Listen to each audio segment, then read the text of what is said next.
Hello दोस्तों, नमस्कार। स्वागत है आपका अपने चैनल वेदांत पर। तो जैसा कि हर बार हम एक ऐसे पर्सन की कहानी, स्टोरी आपके सामने लेकर आते हैं जो अपने जीवन में संघर्षों को चीरता हुआ अपने टारगेट की तरफ भागता हुआ, अपने संघर्ष को झेलता हुआ आगे बढ़ता है और अपनी ज़िंदगी में सफलता को हासिल कर लेता है। इसी तरीके से आज हम अपनी स्टोरी में एक नए व्यक्ति की कहानी जोड़ने जा रहे हैं जो कि अभी के टाइम पर खेल जगत से जुड़ा हुआ है, जिसका नाम अगर हम बताएं आपको तो उनका नाम है लियोनेल मेसी, जो कि इस समय भारत के दौरे पर हैं।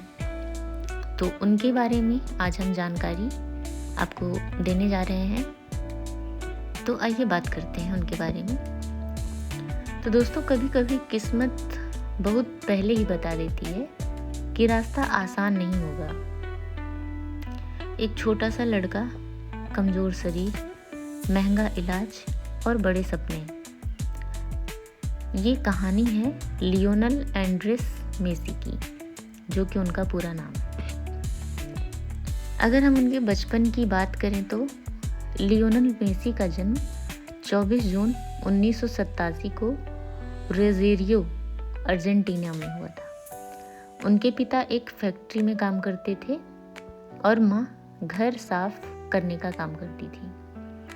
पैसे की हालत ज़्यादा अच्छी नहीं थी, तो इस वजह से परिवार में बहुत सारी समस्याएं थी।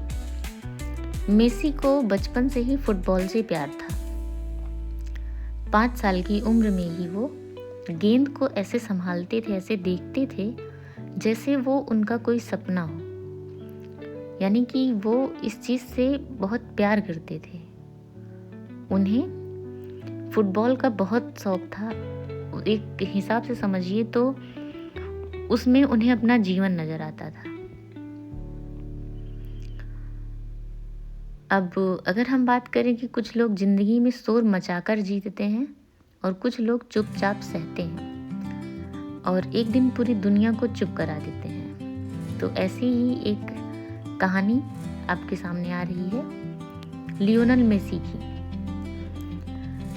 ये ऐसे बच्चों में थे जो ज़्यादा बोलते नहीं थे, शिकायत भी नहीं करते थे, अक्सर ये चुप रहते थे। जब बच्चे रोते थे जिस उम्र में, उस उम्र में भी ये बैठकर गेंद को देखते रहते थे। उन्हें पता था जिंदगी से लड़ना है, बहस नहीं करनी है। अगर हम उनके जीवन के आगे की बात करें तो उनकी जिंदगी में सबसे बड़ा दर्द उनकी बीमारी रही है। यानी कि 11 साल का बच्चा रोज इंजेक्शन लेता था और उनकी जो बीमारी थी वो उनकी ग्रोथ से संबंधित बीमारी थी, जिसे डॉक्टर ने मना कर दिया था। अब रोज इंजेक्शन लेने के बाद उन्हें दर्द होता था और मेसी कभी किसी से नहीं पूछे कि ऐसा मेरे साथ ही क्यों हो रहा है, क्योंकि वो जानते थे अगर शिकायत करूंगा तो सपनों की आवाज़ एक दिन दब जाएगी। ये वो रातें थी जब पिता चिंता में डूबे रहते थे, माँ चुपचाप आंसू पोंछ लेती थी और मेसी रात को अकेले बिस्तर पर छत को देखते रहते थे। उन्हें कभी ये डर नहीं सताया कि वो मर जाएंगे, उन्हें डर हमेशा ये था कि उनका सपना मर जाएगा। लियोनेल मेसी सर की जिंदगी में भी बहुत संघर्ष, बहुत नकारात्मकता देखने को मिली। जब उन्हें इस फुटबॉल का शौक था तो उन्हें कहीं ना कहीं एडमिशन लेना, कोच, गाइडेंस, इन सब की ज़रूरत पड़ती है। तो जब वो क्लब्स में गए तो उन्हें मना कर दिया गया कि वो कद से बहुत छोटे हैं। डॉक्टरों ने भी कहा कि ये कभी नॉर्मल नहीं हो पाएंगे ज़िंदगी में, ये ऐसे ही रहेंगे। और आसपास के लोगों का भी कहना था कि इन्हें छोड़ दो, जितना ये सोचे हैं उतना इनसे हो नहीं पाएगा। कभी किसी ने मेसी सर से नहीं पूछा कि आप क्या चाहते हैं, आपके जीवन का सपना क्या है। इसके बाद जैसा कि हर इंसान की ज़िंदगी में माँ और पिता दोनों ऐसे व्यक्ति होते हैं जो कभी भी किसी भी स्थिति में अपने बच्चे को निगेटिव होते देख ही नहीं सकते हैं। अच्छा हो, बुरा हो, सही हो, गलत हो, हर चीज़ का जो रिजल्ट होता है माँ बाप उसको हमेशा कहते हैं कि करके देखो, रिजल्ट या तो अच्छा आएगा या तो खराब आएगा, लेकिन करो। ऐसे ही इन्होंने अपनी माँ से प्रेरणा ली और 13 साल की उम्र में ये घर छोड़कर चले गए। इन्हें अपने दोस्त भी छोड़ने पड़े, अपना देश भी छोड़ना पड़ा।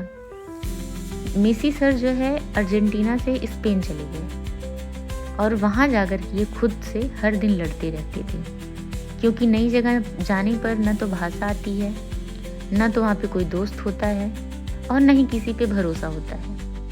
हाँ, लेकिन एक चीज़ की भूख उन्हें हमेशा रही, वो थी खुद को साबित करने की, और वही इनका मोटिवेशन बन गया था। इसके बाद इन्होंने चुपचाप अपनी मेहनत की। ये कभी भी स्टेज पर खड़े होकर मोटिवेशनल बातें भी नहीं करते हैं। इन्होंने बस अपने आप को खूब दौड़ाया, खूब पसीना बहाया, और जितनी इनकी सहन शक्ति थी उससे ज़्यादा इन्होंने अपने ऊपर चीज़ों को लेकर सहना शुरू किया, क्योंकि वो जानते थे कि शब्द मेरे नहीं बोलेंगे, लेकिन नतीजे ऐसे बोलेंगे कि दुनिया भी उन पर नाच करेगी।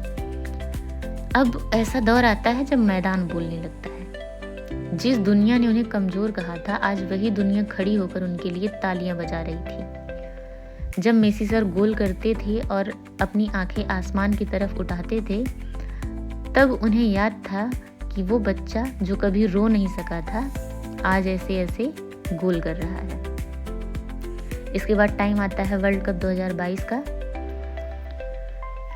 जब उन्होंने वर्ल्ड कप उठाया तब वो सिर्फ एक खिलाड़ी नहीं थे, वो वही 11 साल के बच्चे थे जो हर रात डर के साथ सोते थे। उनकी आंखों में आंसू थे, क्योंकि जीत सिर्फ ट्रॉफी की नहीं थी, जीत उस दर्द की थी, उस चुप्पी की थी, उस अकेलेपन की थी जो उन्होंने अपनी जिंदगी में झेला। मेसी सर महान इसलिए नहीं है क्योंकि वो जीत गए, मेसी सर इसलिए महान हैं क्योंकि उन्होंने टूट कर भी खुद को बिखरने नहीं दिया। और उन्होंने बहुत गहरी सीख दी हमें कि हम हमेशा शोर करके चीज़ों को नहीं जीत सकते हैं। हम हर दर्द को दिखा दें ये तो ज़रूरी भी नहीं है। और कुछ लोग होते हैं जो अंदर लड़ते बहुत हैं लेकिन बाहर इतिहास लिख कर जाते हैं। अगर आज तुम्हारी आवाज़ कोई सुन नहीं रहा है, अगर आज तुम्हारी कोई तकलीफ नहीं समझ रहा है, तो याद रखना दुनिया एक दिन तुम्हारा नाम लेकर चिल्लाएगी, तुमसे मिलने के लिए, तुमसे हाथ मिलाने के लिए, तुम्हारे साथ सेल्फी लेने के लिए, फ़ोटो खिंचवाने के लिए। और यही वो दौर है, ये वो समय है जिस समय पर वो अपनी चीज़ों को कर रहे हैं। तो याद रखना, आप मेसी सर की तरह चुप रहकर मेहनत करती रहिए, और अगर आपने सच्चे मन से, सच्चे दिल से मेहनत की है तो उसका परिणाम हमेशा बेहतर होता है। और इसी तरीके से आज हमारे भारत में मेसी सर दौरा कर रहे हैं। ये ऐसा समय है जब वो भारत के दौरे पर हैं, लोगों से मिल रहे हैं। अभी करंट टाइम पे एक केस आया था कि वो कोलकाता गए थे, वहाँ पर लोग उनसे मिलने के लिए बहुत परेशान थे और कुछ असुविधा होने की वजह से वो वहाँ से चले आए। लेकिन हाँ, पूरा देश जो भी खेल का सच में दीवाना है वो उनसे मिलना चाहता है, वो उनसे हैंडशेक करना चाहता है, उन्हें देखना चाहता है। और उन्होंने सच में अपनी कहानी ऐसी लिख दी कि लोग सच में उनसे मिलने के लिए परेशान हैं। तो आपको भी अपने जीवन में यही करना है और अपनी सक्सेस की तरफ बढ़ते रहना है। तो दोस्तों, आप बताइएगा कमेंट में कि आपको ये कहानी कैसी लगी।